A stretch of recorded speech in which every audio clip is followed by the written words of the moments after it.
بسم اللہ الرحمن الرحیم۔ السلام علیکم۔ اللہ تعالی ہم سب کو بری گھڑی، برے لوگوں اور بری نظر سے ہمیشہ محفوظ رکھے، آمین۔ اپنی زندگی میں خود روشنیاں پیدا کرو، یقین جانو تمہارے اپنے علاوہ کوئی تمہارا وفادار نہیں ہے۔ اچھے لوگ ان روشنیوں کی مانند ہوتے ہیں جو فاصلوں کو کم تو نہیں کر سکتے مگر منزل کو ضرور آسان بنا دیتے ہیں۔ بولنے والے یہ کب سوچ کر بولتے ہیں کہ ان کے چند الفاظ کسی کی عزت کی دھجیاں اڑا دیتے ہیں یا کسی سے اس کی زندگی کا مان چھین لیتے ہیں۔ تم جہاں کہیں بھی ہو اللہ کا خوف دل میں رکھا کرو اور گناہ سرزد ہو جانے کے بعد نیکی کر لیا کرو، وہ اس گناہ کو مٹا ڈالے گی۔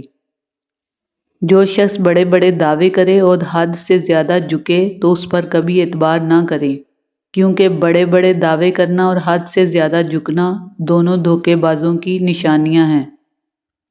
کسی کو زخم مت دینا، خراشیں زندہ رہتی ہیں، زبان سے وار مت کرنا، صدائیں زندہ رہتی ہیں۔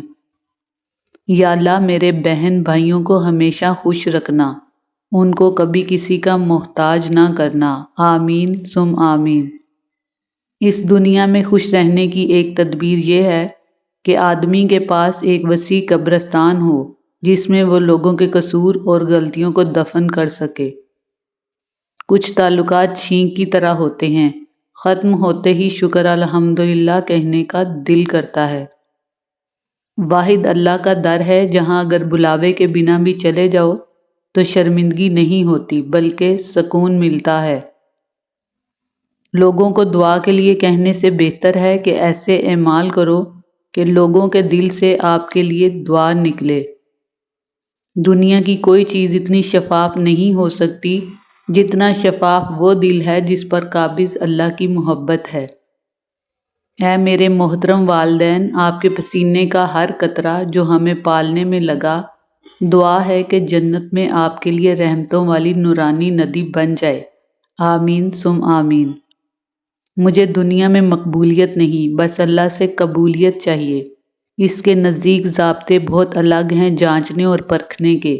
وہ دل دیکھتا ہے صورت نہیں، وہ نیت دیکھتا ہے عمل نہیں، وہ کوشش دیکھتا ہے نتیجہ نہیں، وہ معیار دیکھتا ہے مقدر نہیں۔ کیا آپ نے کبھی میٹھے کریلے دیکھے ہیں؟ یہ وہ لوگ ہوتے ہیں جن کے دل میں بغض اور زہر بھرا ہوتا ہے مگر بول ہمیشہ میٹھا بولتے ہیں۔ اللہ پاک ان میٹھے کریلوں کے شر سے محفوظ رکھے، آمین۔ آہستہ آہستہ انسان دوسروں کو قائل کرنا چھوڑ دیتا ہے۔ شاید ہمیں سمجھ آ جاتی ہے کس کی کتنی پرواہ کرنی ہے، کس سے کتنی امید رکھنی ہے اور کس سے کتنا فاصلہ رکھنا ہے۔ زندگی سب سکھا دیتی ہے۔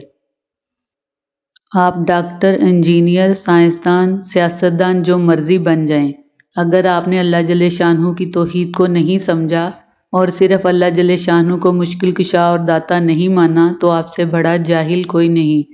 میرے بھائیوں اور بہنوں، شرک سے بچ جاؤ، اللہ کی قسم یہ بہت حساس معاملہ ہے۔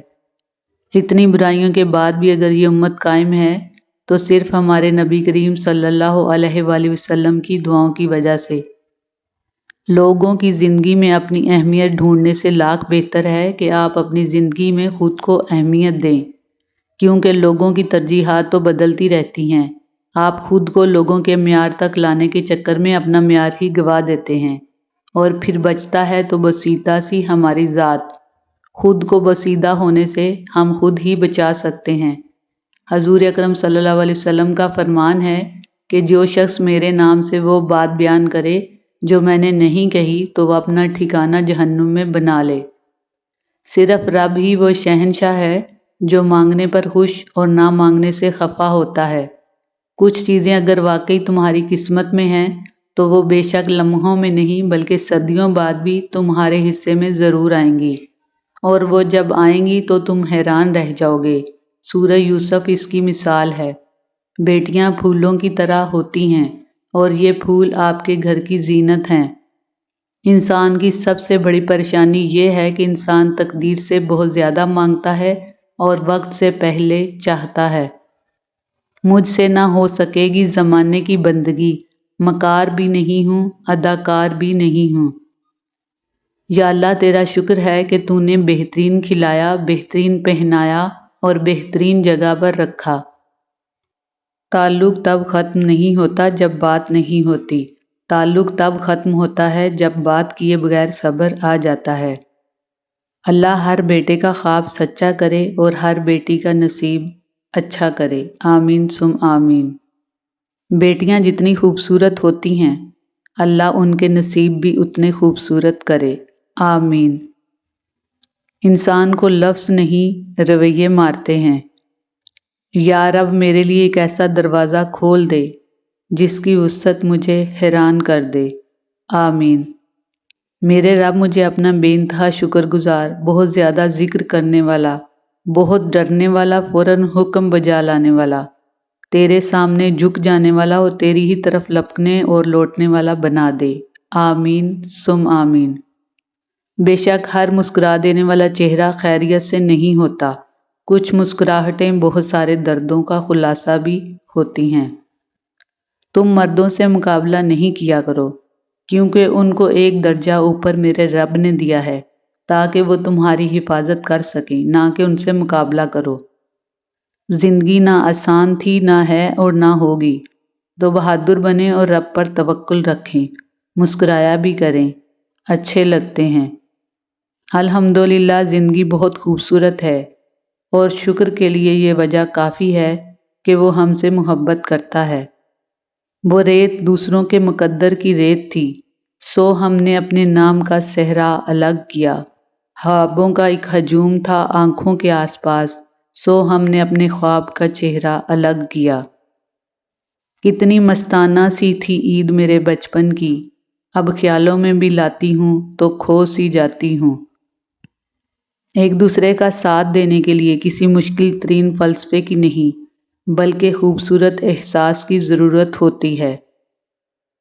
اگر تم مسکراہٹ کے بعد اللہ پاک کا شکر ادا نہیں کرتے تو تمہیں کوئی حق نہیں ہے کہ اپنے آنسوؤں کی شکایت اللہ تعالیٰ سے کرو۔ کتاب تقدیر سے کیا شکوہ اے دل ناداں، جب ہر شے نے مٹ جانا ہے تو پھر خواہشیں کیسی۔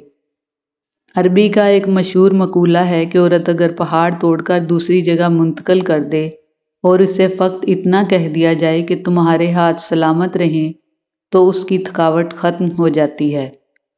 مانا بیٹیاں اللہ پاک کی رحمت ہوتی ہیں، مگر بیٹے بھی ماں کی جان اور بہنوں کا مان ہوتے ہیں۔ اللہ پاک ہمیں اولاد کی خوشیاں دکھائیں، آمین۔ کیا خوب اگر ہوتا دکھ ریت کے ہوتے، مٹھی سے گرا دیتے، پاؤں سے اڑا دیتے۔ بیٹیوں سے محبت کرنا، انہیں عزت دینا اور انہیں اپنے جگر کا ٹکڑا کہنا، یہ بھی میرے نبی کریم صلی اللہ علیہ وآلہ وسلم کی سنت ہے۔